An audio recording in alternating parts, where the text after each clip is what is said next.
Good morning students.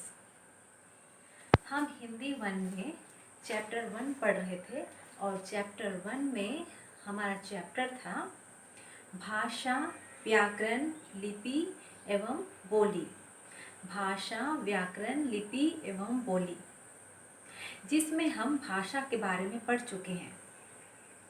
जैसे मैंने पहले भी कहा है कि हम पहले से ही भाषा के बारे में पढ़ते आ रहे हैं, तो हमें भाषा समझने में कोई दिक्कत नहीं हुई है। हम आसानी से भाषा के बारे में समझ चुके हैं। तो आज हम आगे व्याकरण एवं बोली के बारे में पढ़ेंगे। वैसे हम अपनी पिछली कक्षा में व्याकरण एवं बोली के बारे में भी पढ़ते ही आ रहे हैं, तो हम फिर से आज व्याकरण एवं बोली के बारे में पढ़कर समझेंगे कि व्याकरण हमारे लिए क्यों आवश्यक है और बोली क्या है और क्यों बोली जाती है। तो चलिए हम अब पाठ की शुरुआत करते हैं और व्याकरण एवं बोली के बारे में समझते हैं। व्याकरण क्या है?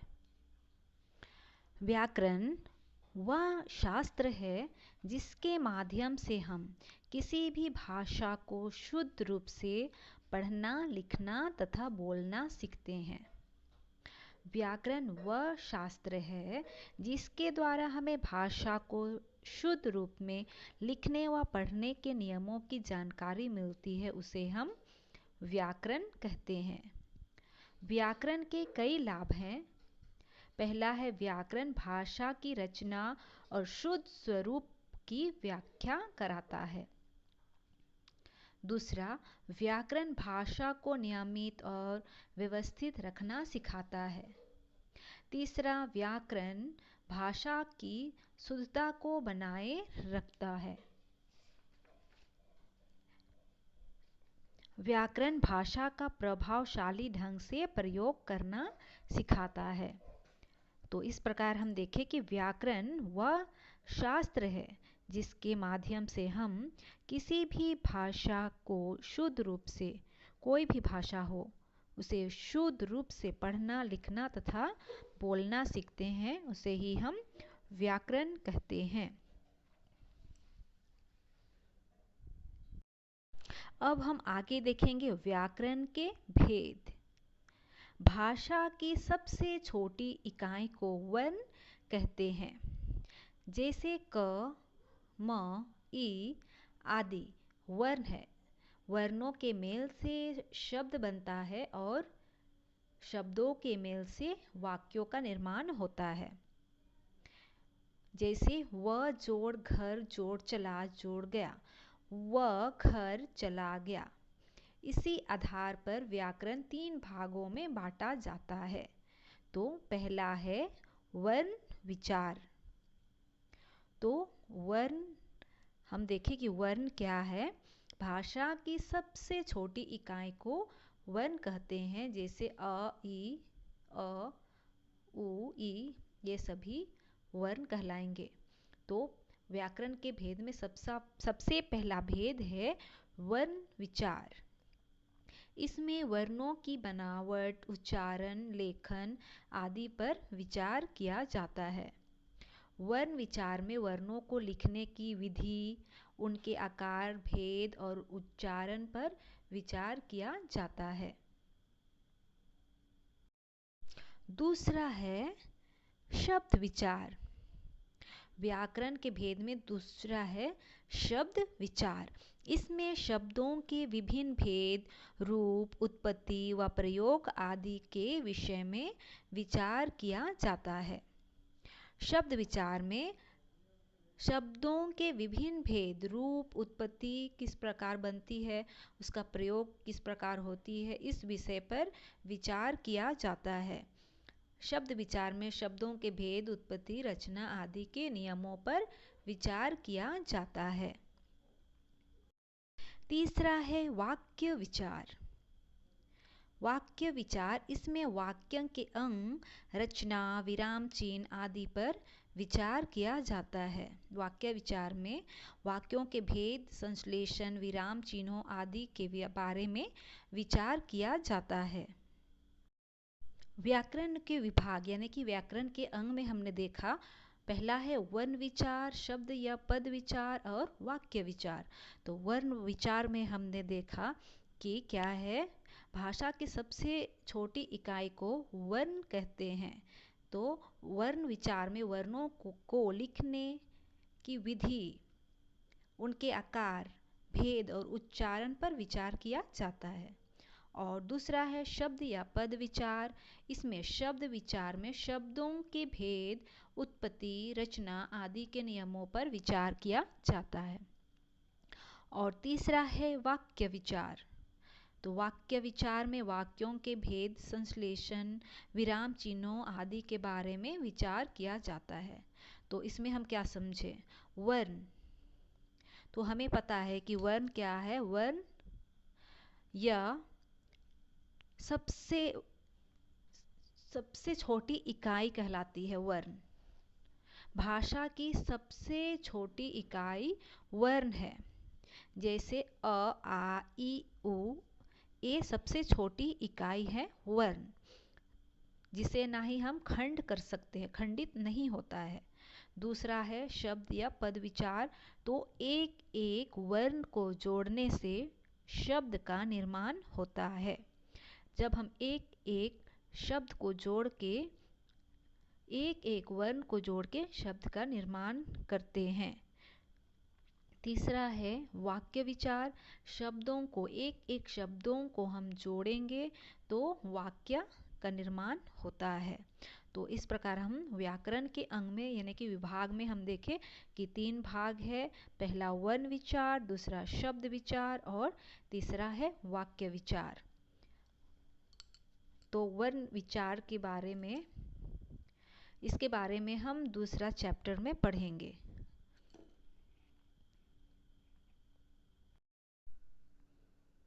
तो हमने व्याकरण के बारे पढ़ा कि व्याकरण क्या है। व्याकरण वह शास्त्र है जिसके द्वारा किसी भाषा को शुद्ध बोलने, पढ़ने और लिखने के नियमों का ज्ञान होता है। अर्थात व्याकरण भाषा के शुद्ध रूप और प्रयोग का ज्ञान कराता है, उसे ही हम व्याकरण कहते हैं। तो चलिए हम उदाहरण के द्वारा देखेंगे कि व्याकरण हमें किस प्रकार से शुद्ध रूप से बोलने और लिखने के लिए सिखाता है। तो व्याकरण वह शास्त्र है जिसके द्वारा हम किसी भाषा को शुद्ध रूप से बोलना, लिखना तथा पढ़ना सीखते हैं। तो उदाहरण हम देखेंगे, जैसे खरगोश को काटकर गाजर खिलाओ। तो यह वाक्य क्या है, अशुद्ध है, क्योंकि खरगोश को काटकर गाजर खिलाओ। तो यहाँ क्या है, खरगोश को काटकर, खरगोश को काटकर नहीं बल्कि गाजर काटकर खरगोश को खिलाओ, ये शब्द क्या है, शुद्ध है। क्योंकि खरगोश को काटकर गाजर नहीं खिलाया जाता है, बल्कि गाजर को काटकर खरगोश को खिलाया जाता है, यह शुद्ध है। हम व्याकरण पढ़ चुके हैं और समझ चुके हैं। तो आगे हम अब लिपि देखेंगे कि लिपि किसे कहते हैं। लिपि, भाषा के लिखने के ढंग को लिपि कहा जाता है। तो व्याकरण में हमने क्या पढ़ा कि भाषा, जो भी भाषा है उसको शुद्ध रूप से बोलने, लिखने के ढंग को हम व्याकरण कहते हैं। व्याकरण हमें शुद्ध रूप से भाषा को, कोई भी भाषा को शुद्ध रूप से बोलने और लिखने के लिए सिखाता है। और लिपि क्या है, भाषा के, जो भाषा हम बोलते हैं उस भाषा को लिखने के ढंग को लिपि कहा जाता है। तो सभी भाषाओं को लिखने का तरीका एक सा नहीं होता। मौखिक भाषा के प्रत्येक स्वर को चिन्हों में परिवर्तित किया जाता है। जब हम कुछ लिखते हैं तो उसको चिन्ह दिया जाता है, एक चिन्ह दिया जाता है। जो भी हम मौखिक भाषा को लिखते हैं तो मौखिक भाषा के प्रत्येक स्वर को चिन्हों में परिवर्तित किया जाता है। तो इसी से भाषा को अस्थायी और शुद्ध बनाए रखा जा सकता है। अस्थायी मतलब एकत्रित करके लिख के रखा जाता है। तो लिखने का, भाषा को लिखने के ढंग को लिपि कहा जाता है। मौखिक भाषा के स्वरों को लिखकर प्रकट करने वाले चिन्हों को लिपि कहा जाता है। तो सभी भाषाओं को लिखने की अपनी अपनी लिपि होती है। तो हमें ये तो पता है कि भाषा अलग अलग है और सभी भाषाओं की लिपि यानी कि लिखने का तरीका भी अलग अलग है। तो हिंदी भाषा की लिपि को देवनागरी लिपि कहते हैं। देवनागरी लिपि का विकास ब्राह्मी लिपि से हुआ है और अंग्रेजी भाषा रोमन लिपि में लिखी जाती है और अरबी तथा उर्दू फारसी की लिपि फारसी में यह दाईं से बाईं ओर लिखी जाती है। जैसे बांग्ला पंजाबी गुजराती आदि भाषाओं की लिपियों का विकास भी ब्राह्मी लिपि से हुआ है। तो हम देखते हैं कि हिंदी संस्कृत और नेपाली एक ही लिपि में लिखी होती है और उस लिपि का नाम है देवनागरी। संस्कृत, मराठी, हिंदी, नेपाली ये है देवनागरी लिपि में। तो हिंदी भाषा की लिपि है देवनागरी, संस्कृत की भी देवनागरी, पंजाबी की गुरुमुखी और अंग्रेजी की रोमन और उर्दू फारसी की लिपि है फारसी जो दाएं से बाएं की ओर लिखी जाती है और बांग्ला पंजाबी गुजराती आदि भाषाओं की लिपियों का विकास भी ब्राह्मी लिपि से हुआ है। तो इस प्रकार हम क्या देखते हैं कि लिपि क्या है कि भाषा के लिखने के ढंग को लिपि कहा जाता है। सभी भाषाओं को लिखने का तरीका एक जैसा नहीं होता है। जो हम बोलते हैं उस भाषा को प्रत्येक स्वर को चिन्हों में बदलना पड़ता है, लिखना पड़ता है।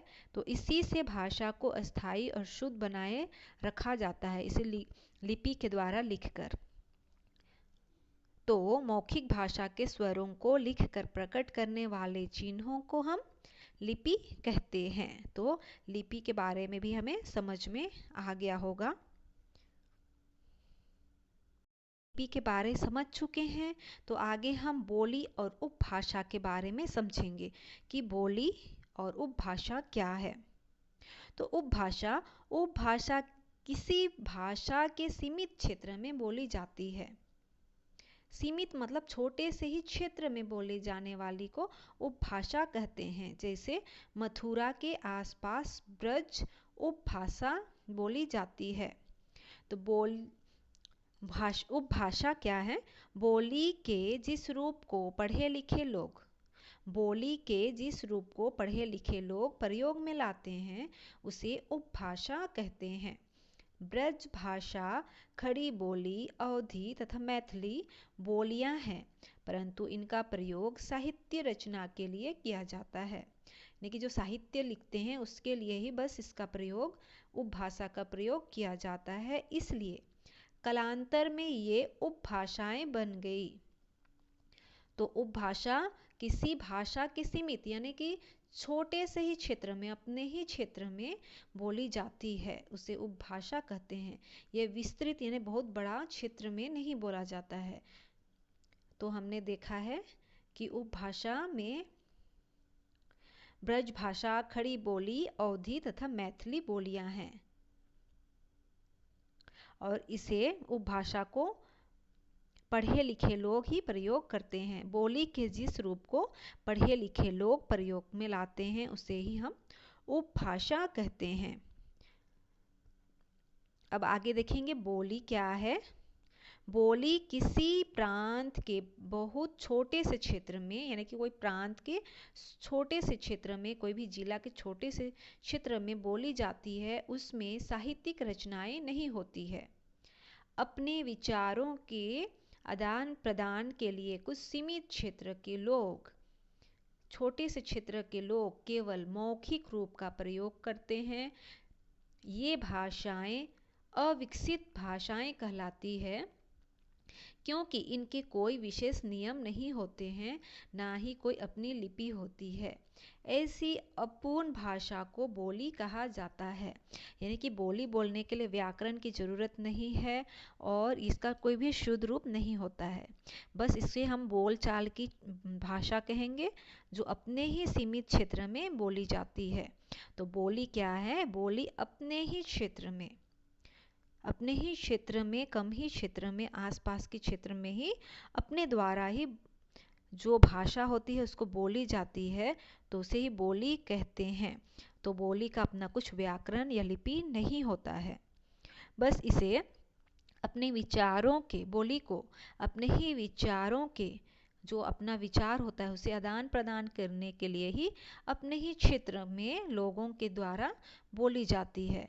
ये भाषाएं विकसित नहीं होती है, अविकसित भाषाएं कहलाती है, क्योंकि इनके कोई भी विशेष नियम नहीं होता है। इसे शुद्ध रूप से बोलने का कुछ नियम नहीं होता है और ना ही अपनी लिपि होती है। इसलिए ऐसी अपूर्ण भाषा को बोली कहा जाता है। जैसे इसे हरियाणवी, बुंदेली, कन्नौजी, छत्तीसगढ़ी, राजस्थानी, भोजपुरी, मैथिली आदि बोलियां हैं। तो बोली किसी प्रांत के बहुत छोटे से क्षेत्र में बोली जाती है और इसमें साहित्यिक रचनाएं नहीं होती है। तो इस प्रकार हम आज व्याकरण, लिपि, बोली, उपभाषा के बारे में पढ़कर समझ चुके हैं। तो आप सभी को जरूर समझ में आ गई होगी।